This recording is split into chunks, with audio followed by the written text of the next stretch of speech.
Today on Let's Talk, the focus is on Nigeria's constitutional review and the much debated gender bills aimed at promoting women's inclusion, representation, and protection in governance. These bills push for affirmative action, equal citizenship rights, and gender equity in appointments to close long-standing gaps in leadership participation. Supporters hail them as a step toward fairness and national progress, while critics argue Nigeria isn't ready due to cultural and political challenges.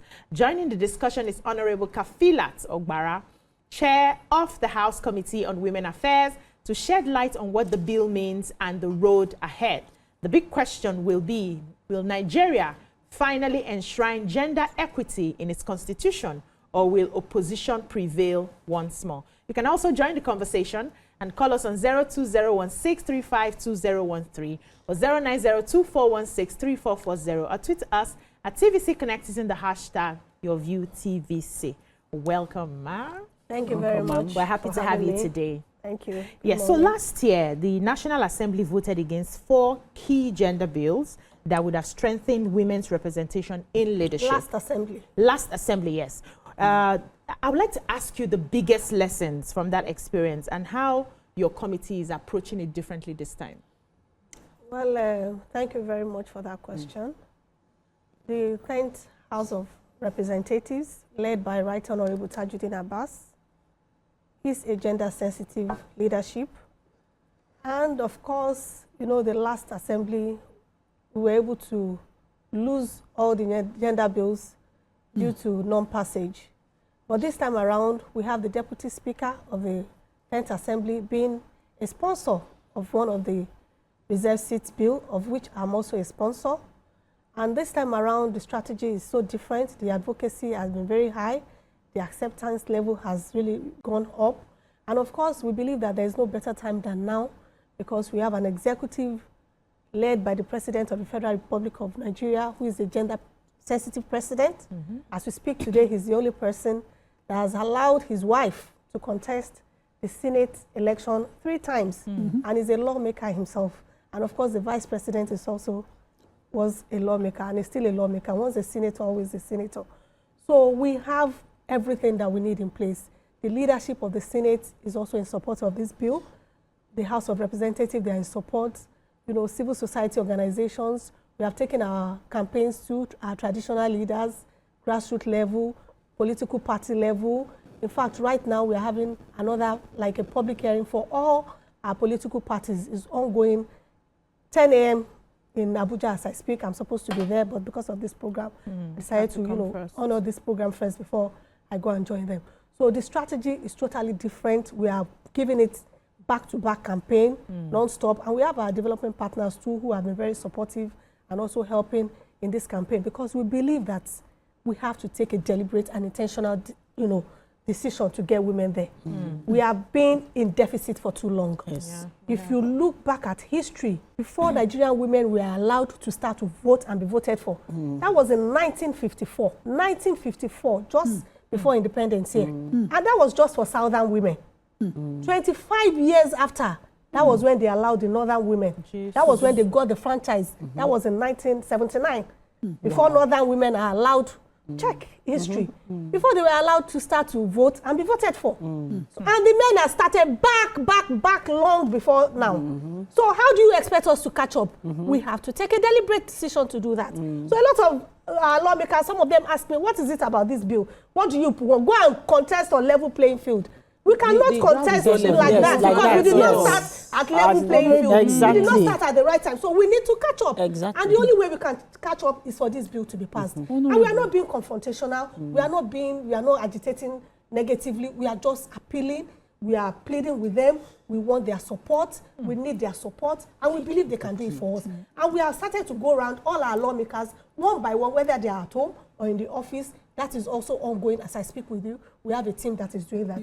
So, and we have massive support already. We believe we have, the higher percentage already. And we believe that once we resume, we are resuming this week. And the day we agree to go on voting, I believe that most of our members will support this bill.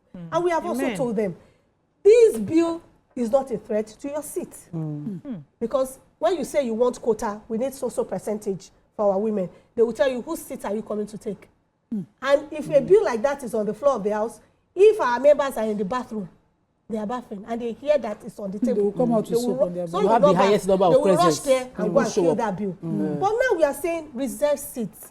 It's on in Rwanda, it's on in a lot of African countries. If you look at the graph of women representation in the whole of Africa, we are the lowest. Yes. We are one of the, we are the lowest. It's very the last. disappointing. So it's not good for our image, it's not good for our reputation. And we know that a lot of Nigerian women face a lot of, systemic biases, a lot of cultural barriers. And of course, we are not even getting the right support system. Which is for why our it women. surprises me, Honorable. We have a lot of influential women group, and I don't want to just, give them free adverts here.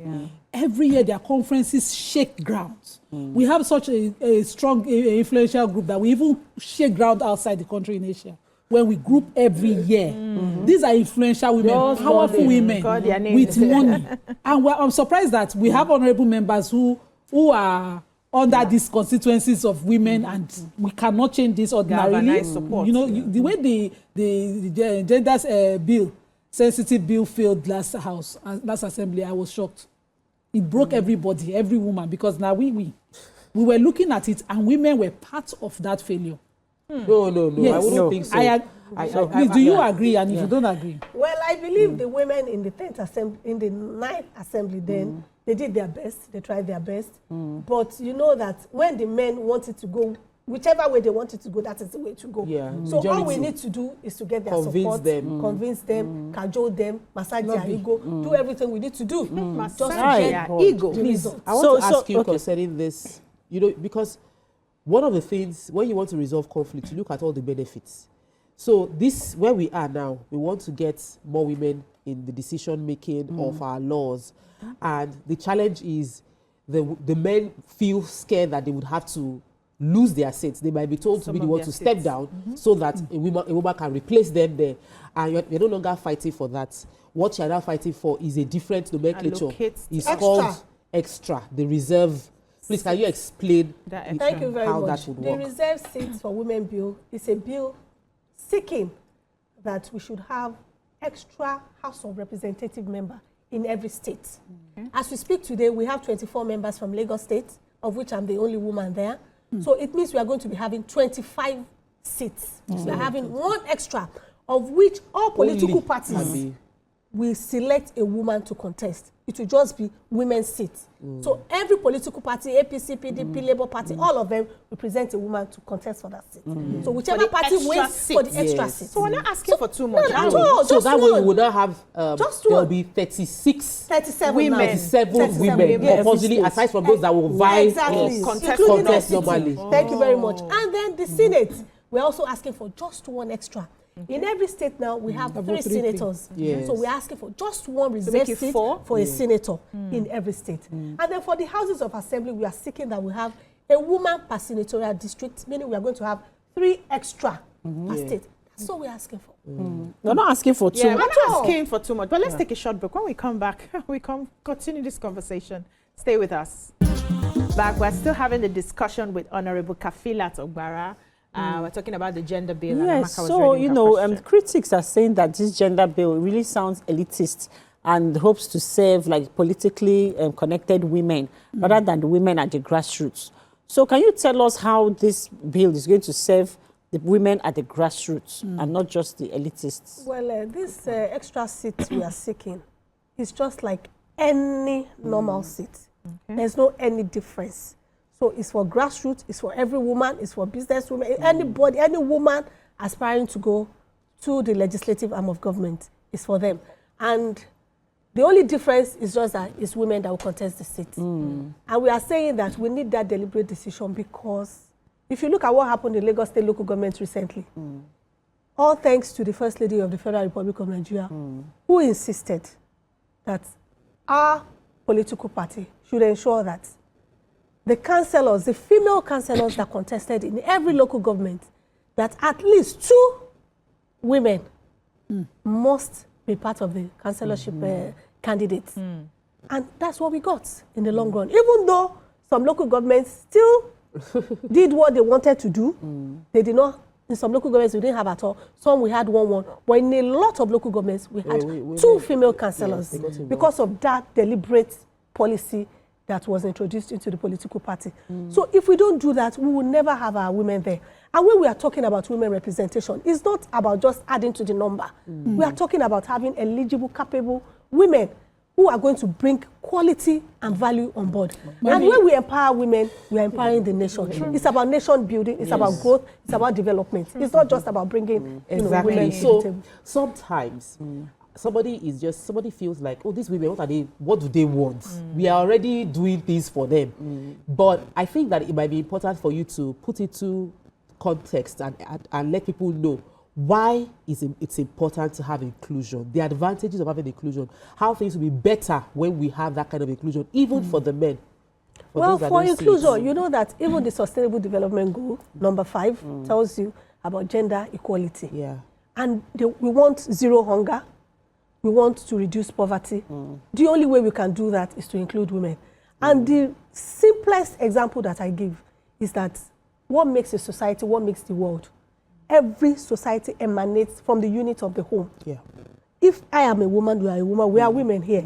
Once we are okay, our children are automatically okay. Yes. Yeah. And then you relate it to all women if they are okay.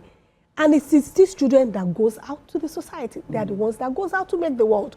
So the importance of empowering women cannot be overemphasized. Because once we are okay, the children are okay, the society is okay for it. And then for women, you get responsive governance. Women attend to a lot of issues that has to do with healthcare, that has to do with family values, that has to do with family care, even men care and everything. What can the men do without us? Actually, what exactly can they do? No, I'm serious. What can they actually do without us? So we get responsive governance. For me now, as a representative of the people in my constituency, I can tell you that 90% of my constituents that follow my programs will tell you that they will demand for a woman again and again because of the type of programs that I bring on board. I don't do things that are not impactful. I look at the peculiarities of the needs of my people and I attend to them because that is the only way you can be impactful. I cannot say I want to build a school where they have 10 schools already. For what? I cannot say I want to build a hospital where I have a hospital. We have one in Ojota. It's still not, they have not used it. Over 100 beds. We have not even started using it. So, I mean, I need to go into programs that affect the lives of my people directly. And this is why, you know, you get that popularity, you get that love, you get that attention because you are attending to the needs of the people. And you cannot, for instance, recently I did the Back to School campaign for children. If you see the quality of children that came, because I targeted all the public schools in my constituency. I saw children with shirts with just one button and the whole thing, there's no button. Is it that child that will have a pair of socks to go to school? Is it that child that has to? So I packaged complete school package for them, school bag, school socks, flask, water bottle, mathematical set, and everything they need to go to school in one day, plus socks. So these are the areas that women will definitely look at where the men will not really think it's necessary by their nature. The fear I have is that, you know, there's a clash. Any law, any bill that clashes with our culture is something that I fear it's going to, you know, not be easily accepted. Our culture is what I think we must change first because, you know, the culture is patriarchal, is not, you know, female friendly. Yeah, we borrow it. Look at our traditional stools. Every day, one joye. Before you see a woman, she will joye with her husband. Something and the year about, you know, all of those titles. Even up north, we don't even see the Obinyo Joye because women titles do not exist in some cultures. How do we change from the roots up most of these, you know, conceptions? This is a society that hosts patriarchal, you know, cultural beliefs that women should be at home, women should be behind, women should be submissive, women should be in the kitchen, women should be cooking, we should be, you know, doing maths, knitting mats, we should just be there. Some believe that we should not even be seen at all. Some believe that we should be seen and not be heard. So this is the belief, the society where we are. And there's really little or nothing we can do. And this is why even in the campaign for this reserve seats bill, we have gone down the northern part of the country to, you know, campaign for the ulamas, the alfas, the traditional leaders, to make them understand that we know that we have Sharia law. But even in Islam, in the days of the Prophet, we know, alayhi salatu wasalam, we know that when the Prophet goes to war, Aisha, some of the wives of these warriors, they are behind treating the wounded warriors. There is always a role that women have always played. So empowering women is not an aberration, it's not a prohibition, it's not a taboo, it's not anything wrong. So, and we still have places in the north, as I speak with you today, that a woman dare not come out. You dare not even bring that intention that you want to go and do poster, you want to contest. The next morning, your campaign is already over your community, that you are a prostitute, you want to go and disgrace the community, you want to go and do this, you want to go and do that, and immediately you run back. So we have about 10 states, I think, that we don't have a woman in the Houses of Assembly. As we speak today, not even one single woman. And we have a man as the chairman, House Committee on Women Affairs. Please tell me, what is it cheering? That man? So these are some of the issues that we have. So I like, and I'm very, very optimistic that this will fly. But what if it doesn't? What if this gender bill does not fly? What is the plan? What next? Is there an alternative? Yeah, there's always an alternative for people like us, because we believe that we must always have a plan. But we are not even considering the what if, because we believe that it has passed. Inshallah, by the grace of God, we believe that it has passed. And with the kind of leadership that we have been assured, we have been, we have that positivity. And I want to say that the alternative that we have is that we should ensure that our political parties does not continue to send single gender lists to the electoral body. So that is also in the pipeline. You cannot send 24 House of Assembly members, 40 House of Assembly, and they all be males. No. It should be a taboo. It should be rejected by every Nigerian living on earth. And that leads me to this question, where Nigerians believe that, every person, male or female, was birthed by a woman. You have a sister, you have a daughter, you have a niece. And they are saying that the rejection of this gender bill really exposed the deeper structural, issues and resistance to women empowerment that is being promoted all over the world in 2020, like now in 2025. So do you agree with this view that this is a resistance to women empowerment? I don't want to believe they are resisting. We are voting soon. I don't want to believe they are resisting. I believe it will be passed. Because even as a parliament, we know what we face when we go to international countries. We lose our right to vote when you don't come with your women. You lose your right to vote when you don't come with your women. Because they insist the women quota must be there. So how long are we going to do that? We have very few women. For instance, in the Senate, Senator Reti Kingibe told me they have to put her, she has to go here, she has to go. How many places will she divide herself to? Because there are few. Yes. Yes. Apparently. Wow. Can imagine. Wow. So these are the issues. It is becoming an embarrassment, and we have to tackle it. We have to change it. Yeah, we're happy for that. And I also would like that we also remind them of our original culture. The original culture we had was that women were powerful. We had queens, Queen Amina, we had queens, we had powerful women in our society. It was this influx of foreign religion that made us revert to subjugating women. No, honestly, African women were powerful when we started Africa. Strong women. Yeah, strong women. They were seen, they were written, they had businesses, they were warriors.